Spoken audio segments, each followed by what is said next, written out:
Hola, bienvenidos a un nuevo video en Caminando Entre Ideas. Hoy vamos a hablar del primer Wrap Up de 2025, o dicho en cristiano, mis lecturas de enero y febrero. Ya saben que aquí tiendo a sacar los Wrap Ups cada 2 meses, así que si a ti te interesa saber qué fue lo que estuve leyendo estos últimos 2 meses, quédate porque el video va a empezar ahorita mismo.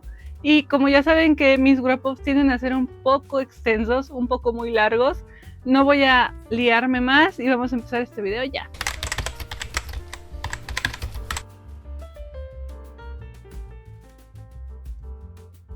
Empecé mi 2025 con un libro que yo ya había estado leyendo a finales de diciembre. Y estoy hablándoles de este bonito libro, Poetas Mexicanas del siglo XIX, ensayos críticos sobre autoras y temas. Este libro fue publicado por la Universidad Autónoma de la Ciudad de México. La coordinación y el estudio introductorio estuvieron hechos por la doctora Leticia Chumacero. Este libro llegó a mis manos en 2022 y no pude leerlo hasta este año porque mis pendientes son infinitos y porque la verdad no me había dado el tiempo.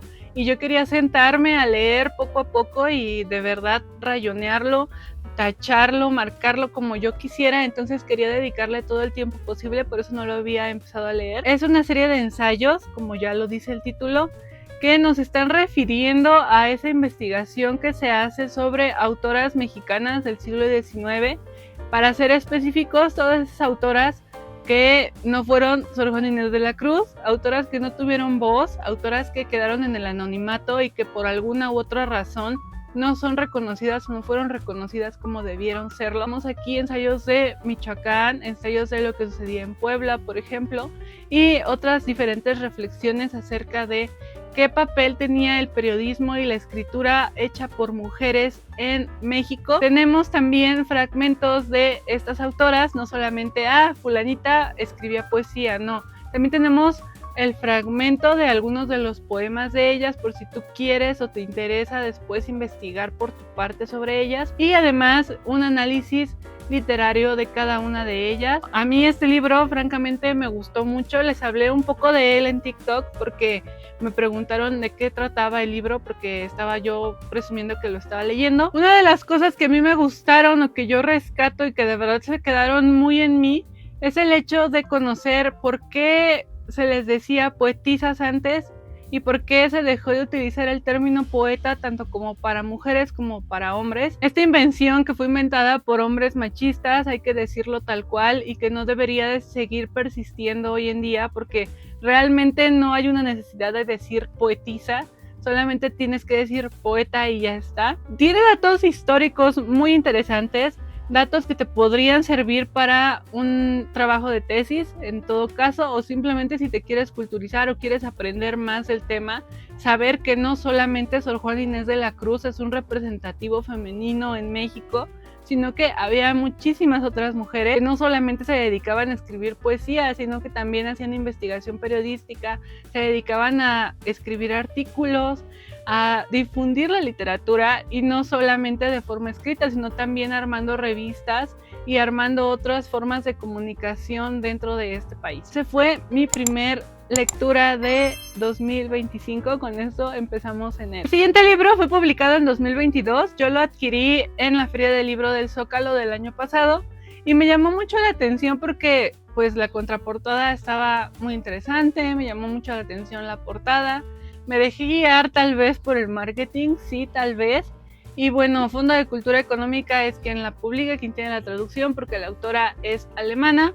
Y estoy hablándoles de La canción de la bruja. Es una novela de poco más de 300 páginas y les voy a ser muy franca, no me gustó para nada. Llevaba leyendo más de la mitad y no me atrapaba.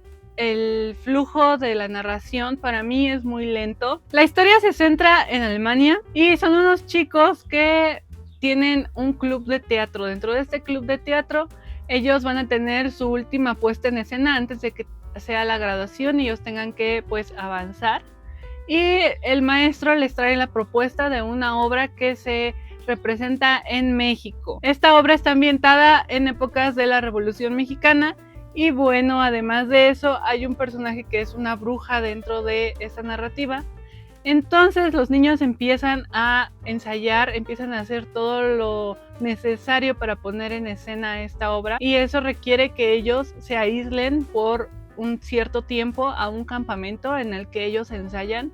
Es una especie de tradición que ellos hacen dentro de su club de teatro junto con su profesor, pero mientras ellos están empezando a actuar o ellos están empezando a los ensayos de esta obra, empiezan a suceder cosas muy extrañas. Llega un punto en el que ellos ya no distinguen realidad de ficción y en el que empiezan a suceder cosas paranormales que van muy ad hoc con la obra que ellos están ensayando. Ahora, yo sé que eso, así como yo lo dije, puede sonar muy bien, pero la realidad es que no está bien escrita esta novela, o por lo menos a mí no me gustó para nada. Está narrada en tercera persona y francamente, a pesar de que tenemos las diferentes perspectivas de los dos niños protagonistas, realmente nunca llegas a tener esta identificación con ninguno de los personajes o a creerte que realmente puedan hacer lo que están haciendo. Hay una escena spicy que yo siento que no tiene nada que ver, que no aportaba nada en la narración, y que sinceramente si yo fuera adolescente también me hubiera quedado así de, oye, ¿por qué estás poniendo eso aquí? No me gusta cuando tenemos narrativas de adolescentes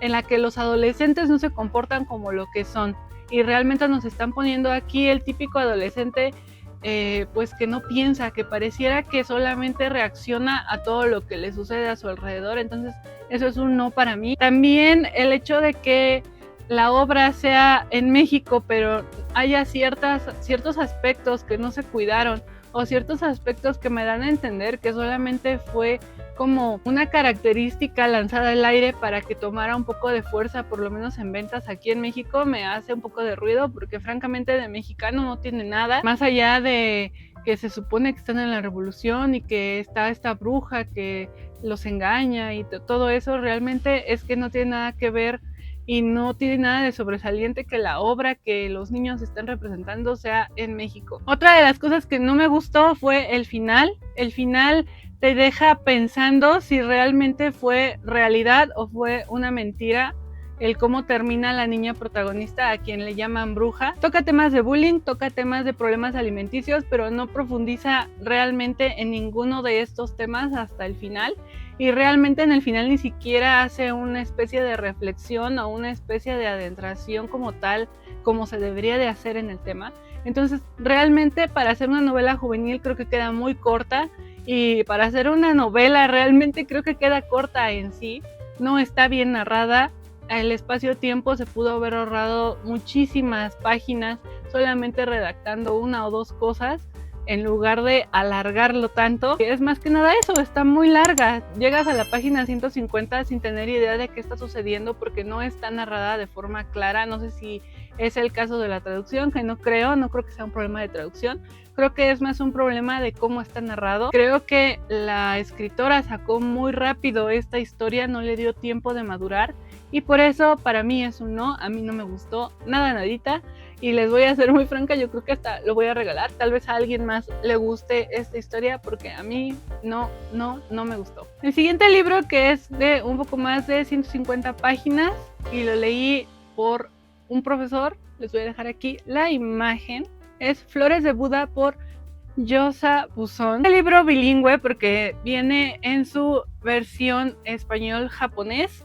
Son más de 65 haikus de este autor y reflejan básicamente su sensibilidad y su forma lírica de expresar la naturaleza, el paisaje, la observación, todo lo que en este caso, siendo un escritor japonés, puedes llegar a reflejar dentro de tu poesía, dentro de los haikus. Ya saben que los haikus son esta especie de poesía pues muy sintética, muy chiquita, pero que llegan a explotar o realmente a explicar tantas cosas en unos poquitos versos. No es la primera vez que yo les recomiendo poesía en este canal, pero sí, esta es una poesía muy distinta a la que yo les he recomendado en otros videos. Y sí me gustó, la verdad. No me gustaron todos, no voy a mentirles, no voy a decirles, ay, sí, es un 5 de 5, no. Y tampoco me gusta calificar los libros en me gustó, no me gustó, está bueno o no está bueno. Pero realmente creo que no es mi estilo, o no es un tipo de poesía que yo consumiría siempre. Si a ti te gusta la poesía sintética, la poesía chiquita, los haikus y toda esta cultura pues asiática, obviamente te va a gustar Buzón. Creo que él fue uno de los principales precursores para el haiku moderno. Ya a partir de aquí pues otros poetas se inspiraron y sacaron otro tipo de cosas, y pues es básico, es elemental. Si tú quieres aprender a escribir o quieres empezar a leer haiku, yo te recomiendo a Buzón. Tiene ciertas figuras y ciertas imágenes que realmente si te gustan, si te llegas a proyectar un poco a lo que él trataba de explicar con su observación y su visualización. Recordemos que los japoneses tienden a pasar horas observando su entorno, cosa que nosotros no tenemos o no desarrollamos de este lado. Es una poesía bastante sensible, es una poesía que refleja tal cual la observación de este poeta, quien también era pintor. Entonces es algo que sí les recomiendo que lean. Me gustaría enseñárselos físicamente para que lo vieran, porque realmente es muy bonito. Creo que son 70 haikus, ahorita no me acuerdo total del número, pero vienen en su versión en japonés y su versión en español, así que si te gusta el japonés o hablas japonés, es todavía más bonita esta edición, porque vas a tener la versión original y la versión traducida. De ahí nos vamos a febrero, y en febrero empecé con La caída de la casa Usher y otros cuentos de imaginación y misterio por Edgar Allan Poe. Y yo les decía en mi reseña de este libro que esto me hizo recordar por qué amaba yo tanto a Edgar Allan Poe en mi adolescencia. Y es que La caída de la casa Usher realmente es uno de esos cuentos que sí te proyectan, y que no solamente te proyectan a la historia, sino que también te producen ese horror, ese miedo, ese ay, ¿qué acaba de pasar? A mí me gustó mucho. No es del gusto de todos Edgar Allan Poe, eso yo lo sé, pero ya les hablé de él en una reseña, así que para no alargar más este video, les voy a dejar aquí arriba la reseña para que vayan a ver. De ahí leí a un escritor que me sorprendió, me maravilló, porque yo solamente había leído fragmentos de su poesía, y el hecho de leerme toda esta obra, de verdad me explotó la cabeza, me gustó muchísimo. Y estoy hablándoles de Bestiario de Julio Cortázar. No lo tengo aquí porque lo leí de la biblioteca, discúlpenme, así que les voy a dejar aquí la foto para que ustedes vayan y lo busquen. Y bueno, este libro se publicó por primera vez en 1951 y consta de diferentes cuentos que en su conjunto arman este bestiario. Son 8 cuentos cortos, los cuales van a abordar ciertos temas muy interesantes, entre ellos el amor, los cuestionamientos sociales, el miedo, las injusticias, entre muchas otras cosas. ¿Y por qué se llama bestiario? Yo lo platicaba con un profesor y él me decía que los bestiarios eran estos álbumes en los que la gente trataba de explicar justo eso a las bestias, a los animales que existían en el mundo. Entonces era como este álbum en el que tú plasmas, por ejemplo, cómo es una serpiente, entonces lo dibujaban y ponían la descripción. Eso me hizo mucho sentido, porque cuando lees los 8 cuentos te das cuenta de que realmente es como si fuese un catálogo de la condición humana en 8 cuentos. Imagínense juntar lo absurdo, lo fantástico y lo real en un mismo libro, pues Julio Cortázar lo hizo, y lo más importante es que este fue su primer cuentario. Entonces eso llama muchísimo más la atención. A mí me gustaría y voy a leer más de Julio Cortázar. Me siento un poco afortunada porque no empecé con Rayuela, y sé que hay mucha gente que dice ay, Rayuela y todo ese tipo de cosas, pero yo siento que Rayuela yo la dejaría hasta después, y me gustaría más irme de forma cronológica a cómo él fue publicando sus obras. Entonces al ser el primer cuentario, como ya les decía, se publicó en 1951, vale muchísimo la pena. No quiero decirles que es como lo mejor de Julio Cortázar, porque no he leído más de él por ahora, pero sí les puedo decir que es un sí total, es excelente, llega a ser terrorífico en ciertas partes, porque juega con este fantástico, ¿saben? Hay un cuento que me gustó muchísimo que se llama El Omnibus, y también está el cuento de Circe. Entonces tiene bastantes referencias griegas, tiene referencias de literatura europea y tiene referencias humanas. A mí no se me hizo complicado de leer. Yo sé que va a haber alguno que otro que no te pueda llegar a atrapar al inicio, pero todo tiene que ver más con la dedicación, con la disciplina que tú tengas a leer. A final de cuentas es retratar esta bestia, este animal que todos los seres humanos llegan a tener, y esa línea que puede marcar el extremo y ya saben, llegar a lo bestiario, a lo animal. Me gusta mucho cómo adapta ciertos temas que tal vez para su época no eran muy comunes, y estoy hablando de el no seguir la norma, el abuso que había, por ejemplo, hacia la mujer, cómo él lo proyectaba de una forma en la que podía tomarse natural. No me refiero a que él hiciera una apología de esto, sino que te hacía cierta reflexión conforme tú ibas leyendo, ¿me explico? Hay ciertas cosas que tú no puedes plasmar como muy así, muy reales, muy directas, porque la gente tiende a atacar. Entonces Julio Cortázar lo plasma de una forma tan sutil y a la vez tan fuerte, tan violenta, que tú dices, wow, esto debió de haber sido un boom en su época y debió de haber atraído las voces y la reflexión no solo de mujeres, también de hombres y de la cultura y la sociedad en general. Y realmente creo que Bestiario vale mucho, mucho la pena, y ya sé que estoy siendo muy redundante al repetirles lo mismo. Mis cuentos favoritos fueron, por supuesto, el titular, Bestiario, también Omnibus. Circe me gustó muchísimo por la simbología y por ese miedo que llega a producir en quien lo lee. Y bueno, eso sería como mi segunda lectura de febrero. El siguiente libro les acabo de subir una reseña y es El gato que venía del cielo, así que no me voy a detener mucho y les voy a dejar aquí la reseña, pero trata básicamente de una pareja que no tiene hijos, que viven juntos y que son editores, trabajan para este mundo editorial, pero ellos deciden abandonar su trabajo y dedicarse a trabajar desde casa. Su plan se va muy bonito, va muy así, hasta que su vecino adopta un gato, que ese gato va a adoptarlos a ellos, y es como esta magia de aceptar lo que a veces no está planeado, y no solamente eso, sino esa nostalgia que puede llegar a traernos la cotidianidad.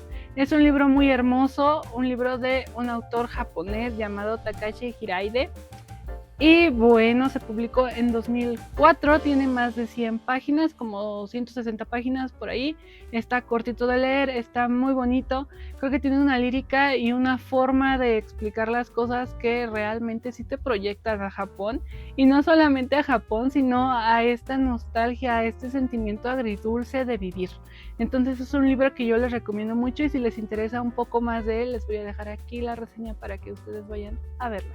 Y el último libro que leí antes de que marzo terminara es un libro que pueden encontrar de forma gratuita en internet si lo buscan, porque está publicado por parte de la UNAM, y es Nostalgia de la muerte de Javier Villaurrutia. Este libro fue publicado en 1938 y es el segundo libro de poemas de Javier Villaurrutia, y creo que más que ser el segundo libro de poemas de Javier Villaurrutia, es uno de sus poemarios pues más representativos. Es un libro muy hermoso, a mí me gustó muchísimo. No solo aprecié lo bien logrados que están sus poemas, porque créanme que cuando digo que su métrica era perfecta es porque lo era, sino la forma en la que proyecta los 5 sentidos, la forma en la que hace esta alusión a la vida, el no rendirse, el bien vivir, entre muchos otros temas que a mí me gustaron. Cuando tú piensas en los contemporáneos, creo que piensas en Javier Villaurrutia, piensas en estos poetas que no fueron bien comprendidos por no haber seguido esta lucha social que había en aquel entonces. La forma en la que Javier Villaurrutia nos aborda la muerte como un ser, como algo que tiene que suceder, es algo maravilloso. A mí me gustó muchísimo. Tal vez es porque es el estilo de poemas que a mí me gusta leer, y realmente yo ya había leído 2 que 3 poemas de él, pero nunca el libro completo, entonces es algo que sí les recomiendo. Les dejo aquí la imagen porque realmente este sí lo leí de su forma gratuita. Como les digo, está en internet, lo pueden conseguir, está publicado por la UNAM, y aquí les dejo la edición. Y pues nada, estos fueron todos los libros que leí en enero y febrero. Ya sé que no fueron muchos, estoy acostumbrada a leer un poco más, pero como siempre les digo, esto no se trata de contar, no se trata de estar presumiendo cuántos libros leí, sino más bien de esta retroalimentación que yo les doy, porque siempre me dicen, Anaid, ¿qué has estado leyendo? Bueno, esto es lo que he estado leyendo. Más que nada yo les quiero compartir eso, las lecturas, y por qué me gustaron, por qué no me gustaron. Como ya les dije, hay libros que son muy desafortunados, no se dejen engañar por una portada bonita y una bonita contraportada, porque las reseñas a veces son engañosas. Entonces, puede que mi reseña te ayude o no te ayude a elegir tus siguientes lecturas, espero yo que sí. Espero yo que te animes y busques alguno de estos libros si es que alguno te llamó la atención. Y nosotros nos vemos en el siguiente video, reseña, recomendación, aquí en Caminando Entre Ideas. Bye.